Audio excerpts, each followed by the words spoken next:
So as I'm always saying, don't forget to read your Proverbs. So today I'm going to start reading Proverbs 1 because it's the first, and I'll read all throughout the month, 1 through 31 for each day of Proverbs for each day. So, and then in that, I'm going to chop down the Proverbs and show key verses that correlate with New Testament, which was written long after the Old Testament, to show that God's power is always there and never changing. It's all powerful, and spiritual knowledge is power. So, here we go, Proverbs 1. Chapter 1. The Proverbs of Solomon, son of David, king of Israel.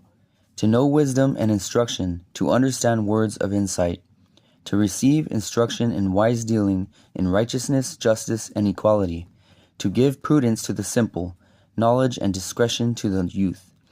Let the wise hear and increase in learning, and the one who understands obtain guidance. To understand a proverb and a saying, the words of the wise and their riddles. The fear of the Lord is the beginning of knowledge. Fools despise wisdom and instruction. Hear, my son, your father's instruction, and forsake not your mother's teaching.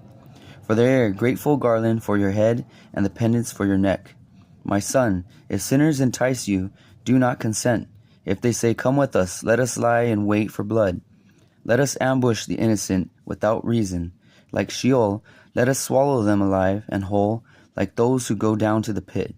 We shall find all precious goods, we shall fill our houses with plunder. Throw in your lot among us, we will all have one purse. My son, do not walk in the way with them. Hold back your foot from their paths. For their feet run to evil, and they make haste to shed blood. For in vain is a net spread in the sight of the bird. But these men lie in the wait for their own blood. They set an ambush for their own lives. Such are the ways of everyone who is greedy for unjust gain. It takes away the life of its possessors.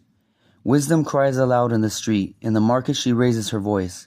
At the head of the noisy street she cries out. At the entrance of the city gate she speaks. How long, O simple ones, will you love being simple? How long will you scoffers delight in their scoffing and fools hate knowledge? If you turn at my reproof, behold, I will pour out my spirit to you. I will make my words known to you. Because I have called, and you refuse to listen, have stretched out my hand, and no one has heeded.